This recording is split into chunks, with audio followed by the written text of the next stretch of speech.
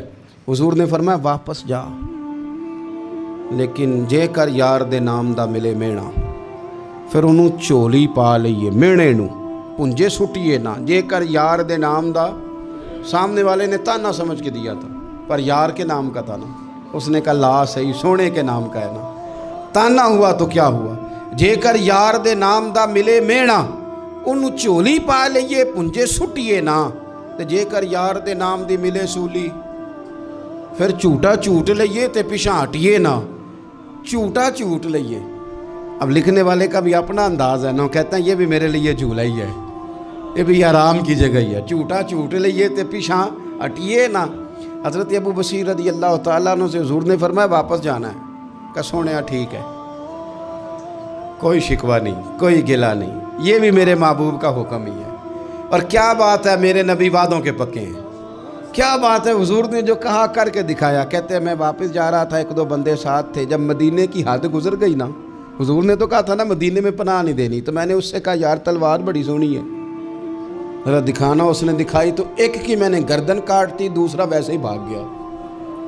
اور بھاگ کے حضور کے پاس آیا، جی اس نے تو مار دیا ہے. تو سرکار فرمانے لگے میں نے تو وعدہ پورا کیا تھا نا، تم سے نہیں سنبھالا گیا تو معاملہ تمہارا ہے. اب حضرت ابو بصیر رضی اللہ تعالیٰ عنہ واپس آئے، عرض کی حضور اب میرے لیے کیا حکم ہے؟ حضور نے فرمایا میاں حکم وہی ہے، مدینے میں ہم نہیں رکھ سکتے. تو مدینے میں صحابہ تھے نا، حضور کی باتوں سے خوشبو لیتے تھے، مدینے میں نہیں رکھ سکتے. حضرت ابو بصیر کہتے ہیں میں مدینے کی سرحد سے نکل گیا، اس جگہ چلا گیا جو نہ مکے کی ریاست میں تھا نہ مدینے کی. ایک مقام ایس تھا جہاں میٹھے پانی کے کنویں تھے، وہاں رہنے لگا. حضرت ابو جندل کو پتہ چلا کہ ایک نیا ٹھکانہ بن گیا، وہ بھی جیل توڑ کے آ گئے. 70 بندے آ گئے، وہاں سے قافلے گزرتے تھے کافروں کے.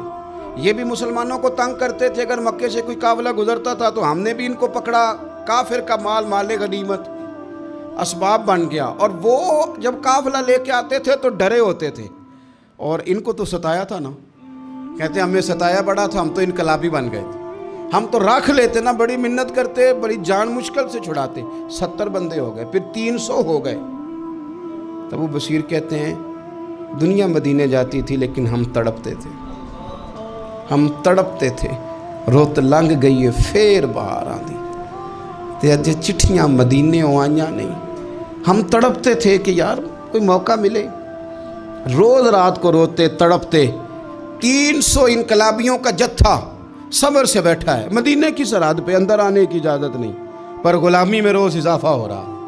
صبر دیکھو، غلامی میں روز اضافہ ہوتا ہے.